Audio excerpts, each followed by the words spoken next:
በታላቋ ብሪታንያ ምድር ላይ በድንገት የተቀሰቀሰውና እንደ ሰደድ እሳት በመላው አገሪቱ እየተሰራጨ የሚገኘው አስፈሪው የሜኒንጃይተስ የአንጎል ሽፋን እብጠት ወረርሽኝ አገሪቱን ወደ ከፋ ድንጋጤና ማለቂያ ወደሌለው የለቅሶ ማዕበል ውስጥ ከቷታል። ይህ በታሪክ ታይቶ የማይታወቅ ፈንጅ ተብሎ የተገለጸው ወረርሽኝ የዘመናዊቷን እንግሊዝ የጤና ስርዓት ክፉኛ እየተፈታተነ ከመሆኑም በላይ መላው አውሮፓን በከፍተኛ ስጋት እንዲንቀጠቀጥ አድርጎታል። ትናንትና በሰላም ሲጫወቱና ሲደሰቱ የነበሩ ወጣቶች ዛሬ በድንገት በሞት ጥላ ስር ሲወድቁ ማየት በአገሪቱ ላይ የጨለማ ደመና እንዲያንዣብብ አድርጓል። ይህ መቅሰፍት የታላቋ ብሪታንያን የህዝብ ጤና ደህንነት መሰረት ከማናጋቱም በላይ በህዝቡ ዘንድ የፈጠረው ሰቆቃና ሽብር ወደር የሌለው ሆኗል። የዚህ አስከፊ ወረርሽኝ መነሻ የሆነችው ጥንታዊቷና ታሪካዊቷ የካንተርበሪ ከተማ ዛሬ ጭንቀትና የፍርሃት ማዕከል ሆናለች። በተለይም በከተማዋ በሚገኝ አንድ የሌሊት ክበብ ውስጥ የተከሰተው አደጋ በሰው ልጅ ታሪክ ውስጥ እጅግ አስገራሚና አስፈሪ ከሚባሉ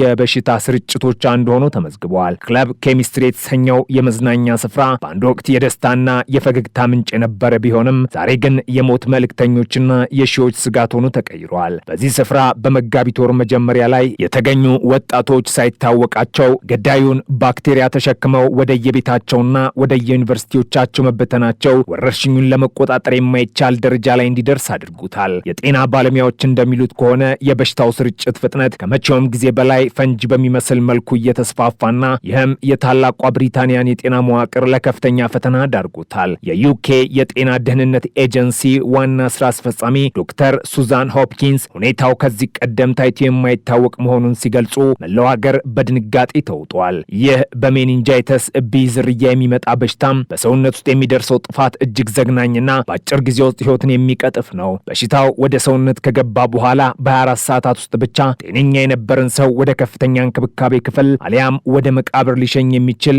አሰቃቂ አቅም አለው። ገዳዩ ባክቴሪያ የአንጎልን ሽፋንና የህብለ ሰረሰርን በመውረር ከፍተኛ እብጠት ከመፍጠሩም በላይ ደምን በመበከል የሰውነት ክፍሎች እንዲሞቱና እንዲበሰብሱ ያደርጋል። ይህ የደም መመረዝ በቆዳ ላይ የሚፈጥረው የማይጠፋ ቀይ ሽፍታ የሞት መቃረቢያ ምልክት ተደርጎ የሚወሰድ ሲሆን ይህም በወላጆችና ቤተሰቦች ዘንድ ታላቅ ሽብርን ፈጥሯል። በተለይ ወጣቶች በሽታውን እንደ ተራ ጉንፋን፣ ብርድ ወይም የድካም ስሜት አድርገው ስለሚቆጥሩትና ምልክቶቹም ከመደበኛ ህመም ጋር ስለሚመሳሰሉ ሕክምና ለማግኘት ዘግይተው መድረሳቸው የሞት መጠኑን በከፍተኛ ሁኔታ እንዲጨምር አድርጎታል። የጤና ባለሙያዎች እንደሚሉት አንድ ወጣት ዛሬ ጠዋት ጤነኛ ሆኖ ውሎ ነገ ጠዋት ግን ህይወቱ ሊያልፍ የሚችልበት ደረጃ ላይ መድረሱን የህመሙን አደገኝነት ፍንትው አድርጎ ያሳያል። የ18 ዓመቷ ጁሊየት ኬኒና በኬንት ዩኒቨርሲቲ ትምህርቱን ይከታተል የነበረው ወጣት ህይወት ማለፍ የአገሪቱን የትምህርት ተቋማትና የወጣቱን ማህበረሰብ ክፉኛ ሰባብሮታል። እነዚህ ተስፋ የነበራቸው ወጣቶች በድንገት በዚህ ጨካኝ በሽታ ተነጥቀው መሄዳቸው በታላቋ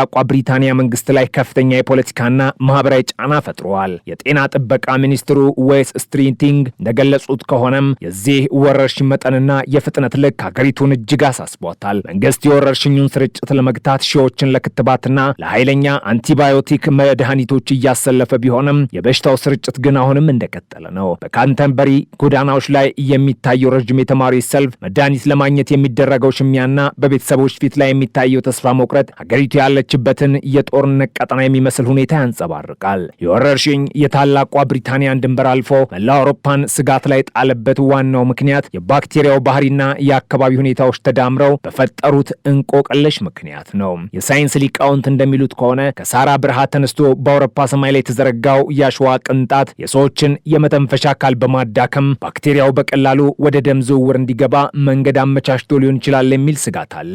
ደግሞ ወረርሽኝ ወደ ፈረንሳይ፣ ጀርመንና ሌሎች አውሮፓ ሀገራት ሊዛመት ይችላል የሚል ታላቅ ድንጋጤን ፈጥሯል። አውሮፓውያን ድንበሮቻቸውን በንቃት እየተከታተሉ ሲሆን የጤና ተቋሞቻቸውም ከብሪታንያ ሊመጣ የሚችለውን የሞት ማዕበል ለመመከት ዝግጅት እያደረጉ ይገኛሉ። የዓለም አቀፉ ማህበረሰብም ትኩረት ወደ እንግሊዝ አቅቷል። ምክንያቱም ይህ ባክቴሪያ በዘመናዊ ዓለም ውስጥ ያለውን የመንቀሳቀስ ነጻነት ተጠቅሞ በአህጉሪቱ ላይ ትልቅ እልቂት ሊያደርስ ይችላል ተብሎ ስለሚፈራ ነው። በታላቋ ብሪታንያ የጤና ስርዓት ውስጥ ያለው ክፍተትም ለዚህ አደጋ መባባስ ትልቅ አስተዋጽኦ ማድረጉ እየተነገረ ነው። ከ2015 በፊት የተወለዱ ወጣቶች ለዚህ ለገዳዩ ሜንቢ ባክቴሪያ ክትባት ያልወሰዱ መሆናቸው ሀገሪቱን ለትልቅ አደጋ አጋልጧታል። መንግስት የክትባቱን ዋጋና ጥቅሙን በማመዛዘን ያደረገው የሂሳብ ስሌት ዛሬ በወጣቶች ህይወት ላይ ቁማር እንደመጫወት ተቆጥሮ ከፍተኛ ተቃውሞ እየተቀሰቀሰ ነው። የሰው ልጅ ህይወት በገንዘብ አይለካም የሚሉ ድምጾች ከመላው ሀገሪቱ እየተሰሙ ሲሆን የጤና ጥበቃ ሚኒስትሩም የክትባቱን ፖሊሲ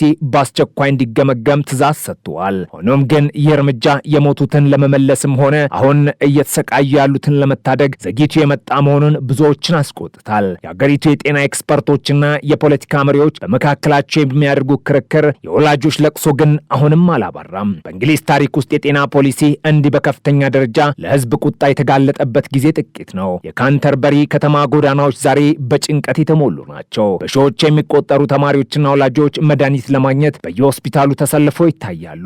የወረርሽኝ የሰዎችን የዕለት ተዕለት እንቅስቃሴ ብቻ ሳይሆን ስነ ልቦናቸውንም ክፉኛ ጎድተውታል። ሰዎች እርስ በርስ ለመቀራረብ፣ ለመተቃቀፍና አብሮ ለመዝናናት እየፈሩ ነው። በኮቪድ-19 ወቅት የታየው መሰል ፍርሃት ዛሬ በከፋ መልኩ በሜኒንጃይተስ ምክንያት ተመልሷል። የማይታየው ገዳይ በየቤቱና በየመኝታ ክፍሉ እያደባ መሆኑ ህዝቡን ወደ ከፋ ተስፋ መቁረጥ ውስጥ ከቶታል። በተለይ በዩኒቨርሲቲዎች አካባቢ ያለው ድባብ እጅግ አሳዛኝ ነው። ተማሪዎች ትምህርታቸውን ጥለው ወደ የቤተሰቦቻቸው እየሸሹ ሲሆን፣ ይህ ደግሞ በሽታው ወደ ሌሎች የአገሪቱ ክፍሎች የመሰራጨት እድሉን ከፍ አድርጎታል። በሽታው የሚያሳያቸው ምልክቶች እንደ ትኩሳት፣ ራስ ምታት፣ ማስታወክና ለብርሃን መጨነቅ ያሉ ተራ የሚመስሉ ቢሆንም ውጤታቸው ግን እጅግ አስከፊ ነው። በሰውነት ውስጥ የሚከሰተው የደም መመረዝ የሰውነት ክፍሎች እጅና እግር እንዲቆረጡ አሊያም ሙሉ በሙሉ ሽባ እንዲሆኑ ሊያደርግ ይችላል።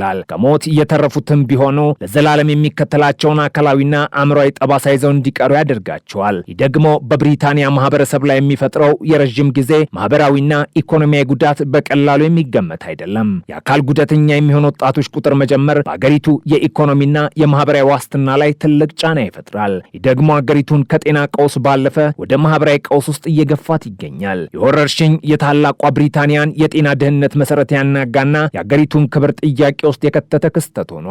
በዓለም ላይ ካሉ ዘመናዊ የጤና ስርዓቶች አንዱ አላት የምትባለው እንግሊዝ በአንድ አነስተኛ ባክቴሪያ እንዲህ መንቀጥቀጧ ለሌሎች ሀገራትም ትልቅ ማስጠንቀቂያ ነው። በሽታው አሁንም ቁጥጥር ስር አለመዋሉና በየቀኑ አዳዲስ ተጠቂዎች መገኘታቸው ሀገሪቱ ወደ ከፋ ብጥብጥና የጤና ቀውስ ውስጥ እንድትገባ ያሰጋል። የሳይንስ ሊቃውንት የባክቴሪያውን የዘር ግንድ በመተንተን ላይ ቢሆንም እስካሁን ግን በሽታው ለምን እንዲህ በፈጣን ሁኔታ ሊዛመት እንደቻለ ግልጽ የሆነ መልስ አላገኙም።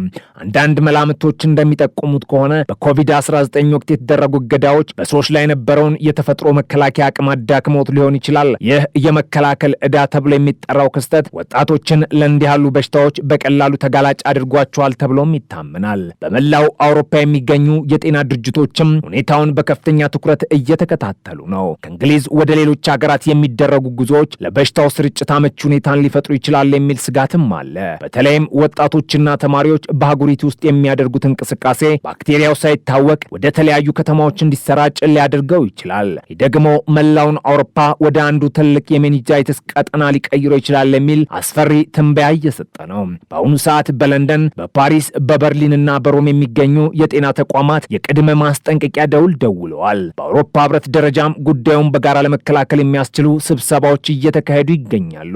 የዚህ ወረርሽኝ አስከፊነት ከሚገለጽባቸው መንገዶች አንዱ በሰዎች ላይ የፈጠረው የስነ ልቦና ስብራት ነው። ወላጆች ልጆቻቸውን ወደ ትምህርት ቤት ለመላክ እየፈሩ ነው። ተማሪዎች አብሮ ለመመገብና ለመጫወት ይሸማቀቃሉ። ይህ ማህበራዊ መቃወስ በታላቋ ብሪታንያ ታሪክ ውስጥ ጥቁር ነጥብ ጥሎ የሚያልፍ ነው። ሀገሪቱ ከዚህ በፊት ካጋጠሟት ወረርሽኞች ሁሉ ይሄኛው ልዩ የሚያደርገው የታለመው ማህበረሰብ ወይም ወጣቶችና የበሽታዊ ጥቃት ፍጥነት ነው። የአንድን ሀገር ህልውና የሚወስኑት ወጣቶች በዚህ መልኩ ሲጠቁ የአገር ደህንነት አደጋ ላይ ይወድቃል። መንግስት በሚሊዮን የሚቆጠር ፓውንድ ለድንገተኛ ምላሽ እየመደበ ቢሆንም የጠፋውን ህይወትና የተሰበረውን ልብ ለመጠገን ግን ዓመታትን ይፈጃል። የካተንበሪ ከተማ ኢኮኖሚ ክፉኛ ተመቷል። ቱሪስቶች ከተማዋን ለቀው እየወጡ ነው። የንግድ ተቋማት ተዘግተዋል። የዩኒቨርሲቲው ግቢም ጭር ብሏል። ይህ ሁኔታ ወደ ሌሎች የኬንት ግዛቶችና ወደ ለንደን ከተማ ሊዛመት ይችላል የሚለው ስጋት ደግሞ የብሪታንያን ኢኮኖሚ ስጋት ውስጥ ከቶታል። የአገሪቱ የአክሲዮን ገበያና የኢንቨስትመንት ፍሰትም በዚህ የጤና ቀውስ ምክንያት መናጋት ጀምረዋል። ባለሀብቶችና የንግድ ድርጅቶች ሀገሪቱ ወደ ተሟላ የእንቅስቃሴ ገደብ ልትገባ ትችላለች በሚል ስጋት ላይ ናቸው። ይህም ሀገሪቱን ወደ ከፋ የኢኮኖሚ ድቀት ሊመራት ይችላል ተብሎ ይፈራል። ይህ የሜኒንጃይተስ ቢ ወረርሽኝ ልዩ የሚያደርገውና አስፈሪነቱን የሚጨምረው ባክቴሪያው በሰውነት ውስጥ የሚያካሄደው የጥፋት ዘመቻ እጅግ ስልጡንና ፈጣን መሆኑ ነው። ገዳዩ ባክቴሪያ ወደ ሰውነት እንደገባ የአንጎልና የህብረሰረሰርን ሽፋን የሚጠብቀውን የተፈጥሮ አጥር በመጣስ በቀጥታ ወደ ማዕከላዊ ነርቭ ስርዓት ዘልቆ ይገባል። በዚህ ምክንያት የሚፈጠረው ከፍተኛ እብጠት በአንጎል ላይ ሊጠገን የማይችል ጉዳት ያደርሳል። ህመምተኛው መጀመሪያ ላይ የሚሰማው መጠነኛ ራስ ምታትና ትኩሳት በሰዓታት ልዩነት ውስጥ ወደ ከፋ የንቃተ ህሊና መጥፋትና ወደ ሞት ሊያመራ ይችላል። ይህ የጥፋት ፍጥነት ዶክተሮችና የህክምና ባለሙያዎችን ግራ አጋብተዋል። ምክንያቱም ዘመናዊ መድኃኒቶች እንኳን ሳይቀሩ ከባክቴሪያው የጥፋት ፍጥነት ጋር እኩል መጓዝ ተስናቸዋል።